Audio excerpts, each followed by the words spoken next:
네, 오늘은 괴로웠던 자, 하지만 행복한 사람이라는 제목으로 하나님의 말씀 증거하도록 하겠습니다. 여러분들은 다 이제 학교 다니면서 시를 배우잖아요. 그 중에서 좋아하는 시가 한 편씩은 있죠. 각자 취향이 다르겠지만 제가 굉장히 좋아하는 시 중에 윤동주라는 시인의 십자가라는 시가 있어요. 아시는 분도 계시겠지만 거기 중간에 이런 말이 나옵니다. 괴로웠던 사나이, 행복한 예수 그리스도에게처럼 십자가가 허락된다면. 제가 그거 읽을 때 기독교인이라서 굉장히 와닿았던 건지도 몰랐어요. 저는 윤동주가 기독교인인지도 몰랐는데 갑자기 왜 예수님 이름이 나오나 그랬거든요. 정말 이상하지 않습니까? 괴로웠던 사나이, 행복한 예수 그리스도에게처럼. 무슨 말이죠? 괴로운데 행복하대요. 말이 안 되잖아요. 변태도 아니고. 괴로우면 괴로운 거고 행복하면 행복한 거지. 어떻게 괴로워서 행복할 수가 있겠어요? 제가 이런 경우가 있을까 생각해봤더니 군대에서 그런 일들이 있죠. 힘들어 죽을 것 같은데 옆에서 물어와요.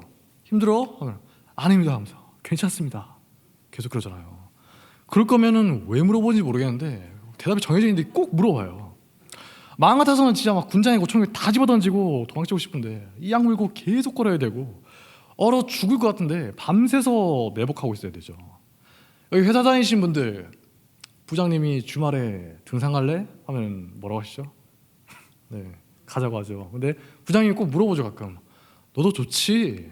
하면 그럼요 하면서. 하지만 속으로는 진짜 좋아하는 건 아니잖아요. 동강형제 같은 사람 말고는. 괴로우면서도 행복하기는 정말 어렵지 않습니까? 하지만 실제로 예수님은 어때요? 괴로운 일을 당했기 때문에 행복하셨어요. 윤동주 말이 맞죠. 왜냐? 괴로운 일이 그냥 괴로운 일로만 그치는 게 아니라 더 크고 중요한 일을 이루는 데 쓰였기 때문이죠. 예수님이 돌아가시기 전에 제자들에게 이런 말씀을 남깁니다. 요한복음 16장 20절부터 말씀입니다. 너희는 근심하겠으나 너희의 근심이 도리어 기쁨이 되리라. 여자가 해산하게 되면 그때가 이르렀으므로 근심하나 아기를 낳으면 세상에 사람 난 기쁨으로 말미암아 그 고통을 다시 기억하지 아니하느니라. 지금은 너희가 근심하나 내가 다시 너희를 보리니 너희 마음이 기쁠 것이요 너희 기쁨을 빼앗을 자가 없으리라. 제 어머니가 저한테 어렸을 때부터 종종 말씀하신 게 있어요. 저랑 동생을 낳을 때 어찌나 힘들고 고통스럽던지 아팠다 하시더라고요. 태어날 아이를 생각하니까 너무 기대되고 기뻐서 그 고통을 참을 수가 있더라. 여기도 아이 낳아 보신 분 계실 겁니다. 어때요? 지금까지도 출산의 고통을 막 묵상하면서 쉐어링하면서 낳지 말걸 후회하는 분 있습니까? 아마 없을 거예요. 부모님들이 아이를 낳아서 키우는 것도 그렇죠. 낳는다고 끝이 아니죠. 아이를 키우다 보면 얼마나 괴로운 일들이 많아요. 제가 키워본 적은 없지만 자라나본 입장에서 아직도 저는 저 같은 아이를 키울 자신이 없어요. 부모님을 어렸을 때 굉장히 고통스럽게 했던 기억들이 생생하거든요. 이 자리를 빌어서 혹시 보신다면 말씀드립니다. 죄송합니다 어머니 아버지. 그래서 이전에 제가 이전 교회에서도 아기들이 있으니까 갓 태어난 아이들 막 너무 귀여워서 막 제가 안고 막 그렇죠 있었거든요. 가끔 근데 그걸 보다가 나이 드신 권사님들이나 아니면 그 부모님들이 저한테 말씀하세요. 쓱 지나가면서 전도사님 직접 키워보시면 귀엽기만 한 거 아니에요. 한숨이 나오는 일들이 많죠. 진짜 작은 악마 같은 그런 존재가 돼서 부모의 근심 걱정이 될 수 있다. 제가 잘 압니다. 아이를 낳아서 키우는 현실이 고난의 연속이지 않습니까? 내가 이 정도밖에 안 됐나 자괴감도 들고 아이가 생각대로 자라주지 않으면 화도 나죠. 제가 고향 부모님 댁에 가면 아직도 어머니 그 화장품 경대에 붙어있는 게 있어요. 뭐냐? 혼내지 않고 아이 기르는 법, 칭찬으로 기르는 99가지 기도문, 이런 게 붙어있더라고요. 갈 때마다 웃긴데 근데 그런 인간의 이론으로 저를 좌지우지할 수는 없었던 겁니다. 어머니가 평생 교사로 봉지하셨어요. 얼마 전에 은퇴하셨는데 여러 교육 이론을 섭렵하셨음에도 불구하고 저를 혼내지 않고 키울 수는 없었던 겁니다. 여러분들 아이는 어떨지 모르겠어요. 아마 대개는 한숨과 눈물과 분노와 인내의 세월이 이어질 겁니다. 만약 안 그런 분이 계시면 하나님께 정말 감사하셔야 돼요. 하지만 괴롭기만 한 건 아니죠. 아이가 잘 자라가는 걸 보면서 부모가 동시에 행복을 느끼지 않습니까? 괴로운 일이 없을 수는 없지만 더 크고 중요한 것 때문에 그 모든 괴로움에도 불구하고 행복할 수가 있다는 거예요.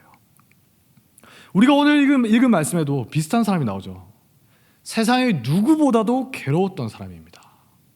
괴롭다 못해서 울고불고 사정하면서 하나님께 막 따진 사람이에요. 제가 성경을 읽어보니까 성경에서 가장 불쌍한 사람이 누구냐? 항상 나오는 사람이에요. 이 사람에 대한 말씀을 읽다 보면 정말 가슴이 먹먹해집니다. 누굽니까? 예레미야 선지자죠. 예레미야의 별명이 뭔지 아십니까? 눈물의 선지자예요. 예레미야가 왜 그렇게 눈물을 많이 흘렸을까? 오늘 본문을 보니까 이유가 잘 나와 있죠. 시작부터 어마어마합니다. 방금 우리가 함께 읽었을 때는 뭐라고 하죠? 여호와께서 권유하셨다라고 표현되어 있는데 이거 굉장히 순화시켜서 표현한 겁니다. 좀 더 원문에 가깝게 번역하면 어떤 거냐? 여호와여, 주께서 저를 속이셨으므로 제가 속았고 주께서 저보다 강하심으로 주께서 이기셨습니다. 제가 종일토록 놀림거리가니 모두가 저를 조롱합니다. 완전히 대놓고 비꼬는 거예요. 하나님, 속 시원하십니까? 하나님이 저를 속이셨잖아요. 하나님의 선지자를 불러서 내가 기뻐했는데 이 꼴이 대체 뭡니까?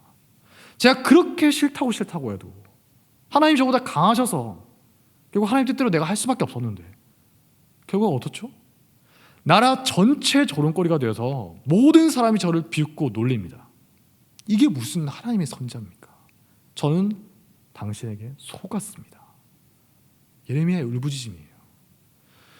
우리가 하나님의 선지자라고 하면 어떤 게 생각납니까? 모세나 엘리야처럼 뭔가 대단한 기적을 행하고 사람들의 존경을 받는 그런 모습을 떠올리기가 쉽잖아요. 하나님의 말씀을 받은 선지자라고 하잖아요. 예레미야 어때요? 나라 안의 모든 사람들이 예레미야를 조롱하는 거예요. 비참한 거죠. 왜냐? 8절에 나오죠. 하나님이 주신 말씀을 솔직하게 있는 그대로 사람들에게 전했기 때문이에요. 죄 지었습니까? 아니에요.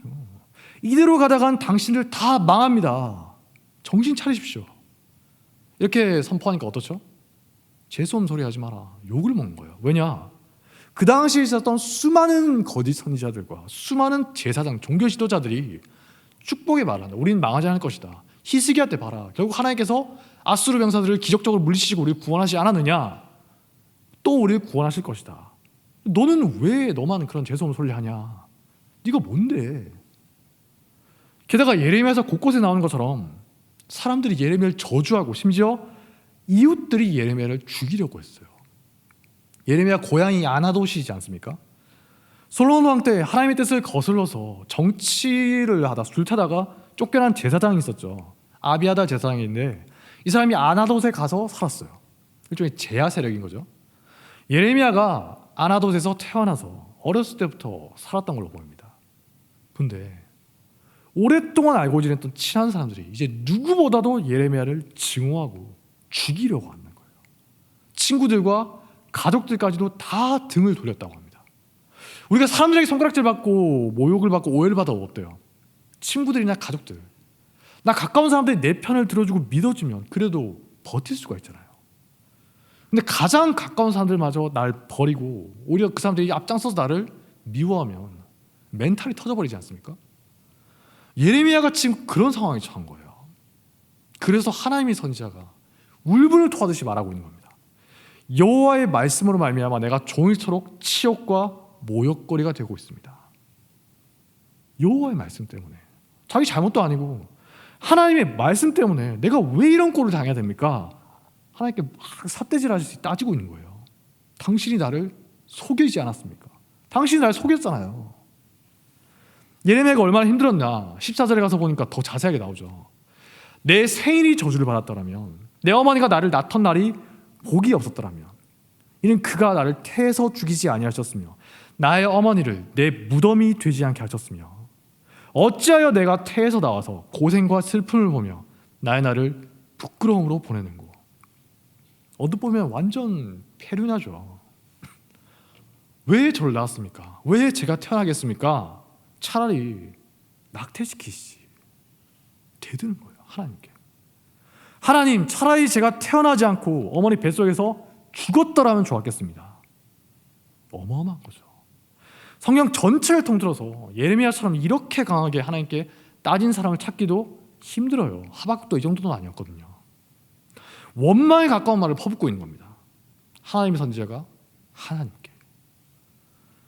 근데 우리가 예레미야서를 읽으면서 어때요? 예레미야가 불경하다, 무례하다 이런 느낌은 잘 받지 않죠. 오히려 어떻습니까? 얼마나 힘들었으면 이랬을까? 이런 말씀들이 고스란히 성경에 기록되어 있을까? 치근함을 느낍니다. 하나님도 예레미야를 혼내시지 않잖아요. 어디서 감히 이런 말 없어요.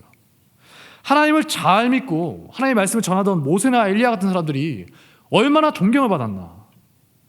예레미야가 어렸을 때부터 외우도록 배웠겠죠. 근데 지금 나는 왜 이럴까? 한탄을 하는 거예요. 죄를 지는 것도 아닙니다. 하나님의 말씀을 솔직하게 전했을 뿐인데 누구보다도 괴로웠던 사람이 된 겁니다.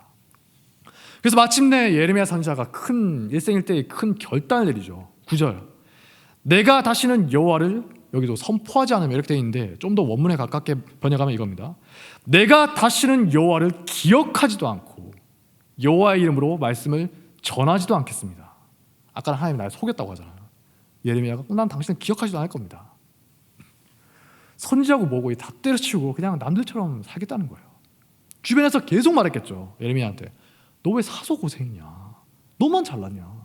남들처럼 좀 무난하게 살아봐라. 예레미야도 드디어 마음이 꺾인 겁니다. 더 이상은 못 해먹겠다. 나 할 만큼 했어. 하나님 말씀에 매이지 않고 내 속에 내 옳은 대로 살아갈래.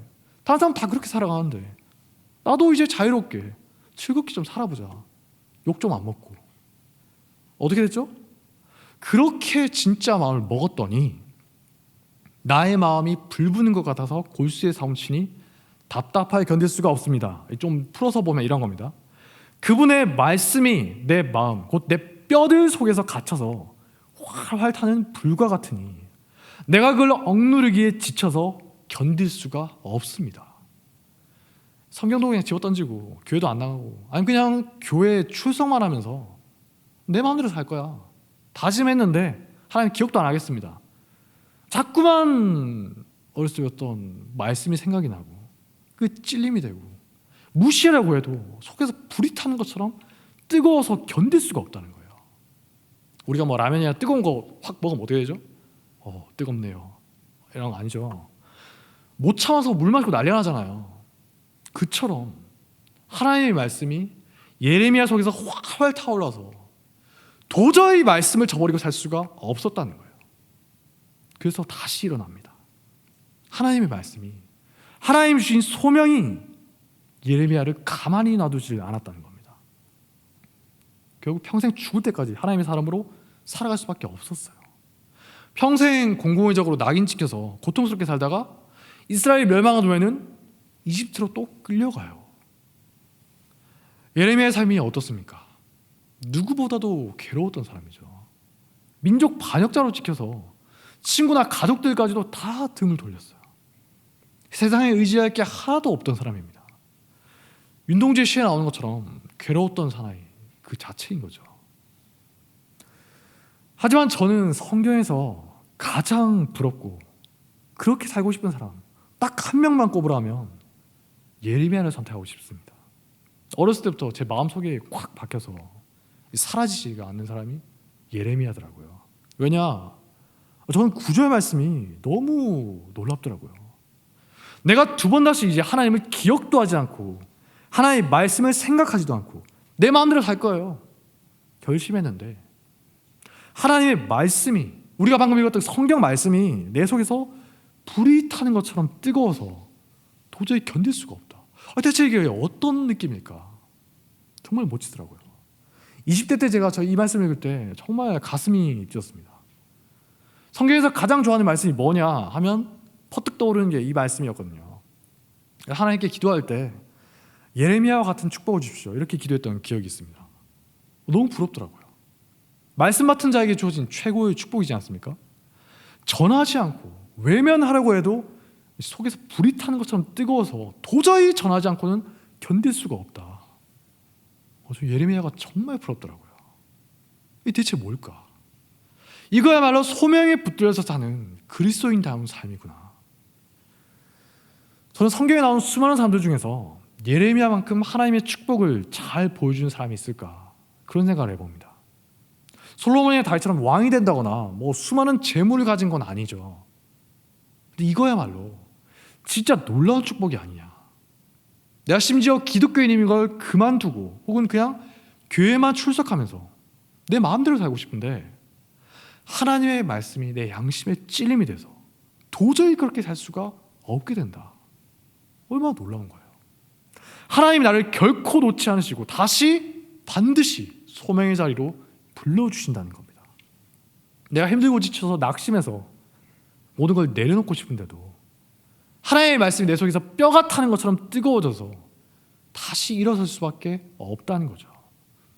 정말 놀라운 축복이에요. 근데 예레미야가 선지자라서 특별히 그렇습니까? 제가 사역자라서 특별히 이 말씀이 끌리는 겁니까? 아니죠. 혹시 이 자리에 계신 여러분 중에서 그렇게 생각하는 분이 있다면 큰 착각을 하시는 겁니다. 만약에 여러분들이 사역자는 주의 종은 뭔가 특별하고 교인들과 구별된 거룩한 존재야, 이렇게 생각하신다면 여전히 죄송하지만 중세시대에 머물러 있는 거예요. 성당하셔야 되는 겁니다. 거기는 사제를 그렇게 특별 취급하거든요. 개신교는 아닙니다. 종교개혁을 하면서 깨닫게 된 한 가지 중요한 사실이 뭐냐, 우리 모두가 왕같은 제사장들이구나. 만인 제사장론이라 하죠. 혹은 만신자 제사장론. 너희는 왕같은 제사장들이요.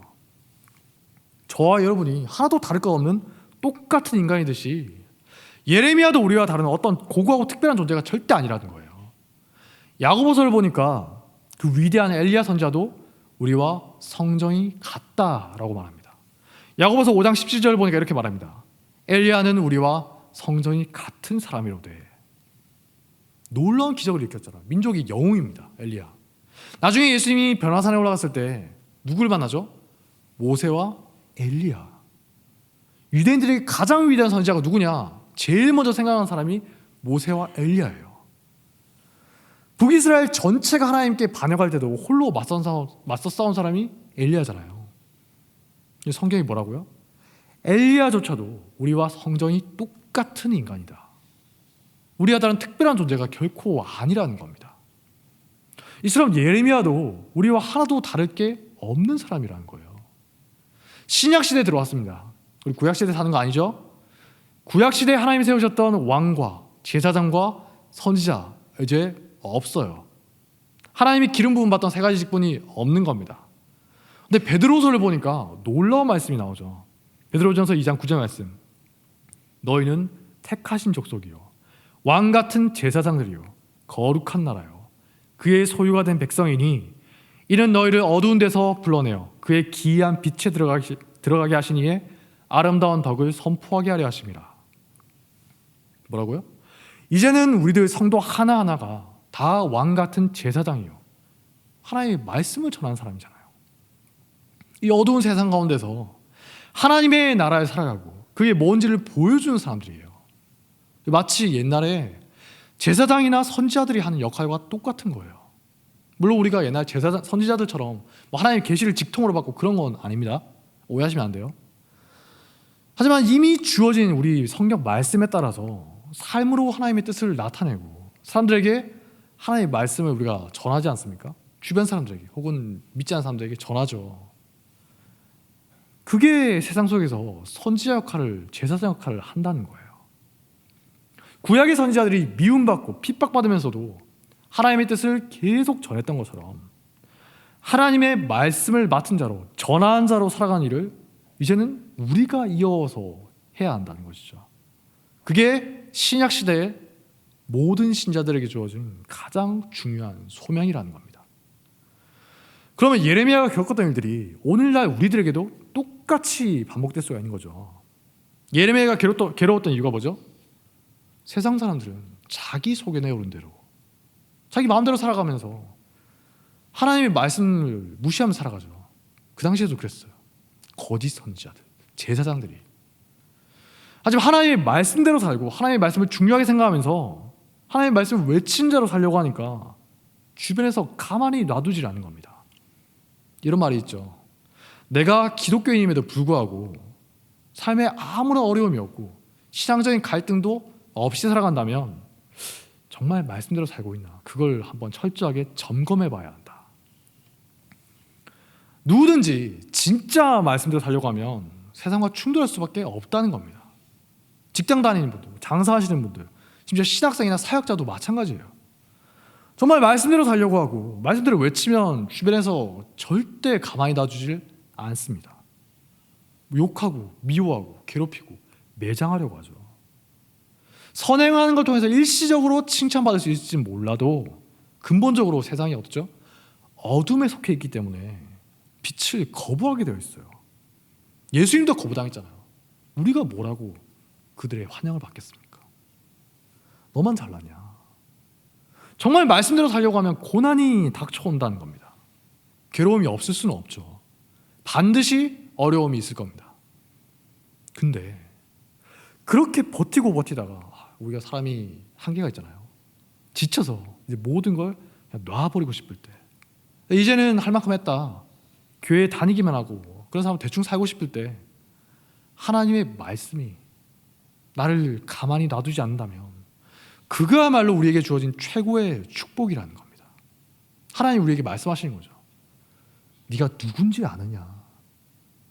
엘리야 선지자가 큰 기적을 행한 후에 850대 1로 싸워서 이긴 후에 도망을 칩니다. 도망치다가 하나님의 산에 이르러서 낙심해 있죠. 하나님이 엘리야에게 나타나서 뭐라고 하시죠? 엘리야야, 네가 어찌하여 여기 있느냐? 엘리야가 그 말 듣고 가만히 있습니까? 울분을 토하면서 말해요. 근데 하나님이 다시 말씀하세요. 엘리야야, 네가 어찌하여 여기 있느냐? 엘리야로 하여금 자기가 누구인가, 어떤 소명을 받은 사람인가 다시 깨닫게 하시는 거죠. 기독교인이 아닌 사람 혹은 철치 고어라고 하죠. 교회 가는 사람이다. 이런 분들은 애초에 이런 고민할 필요가 전혀 없습니다.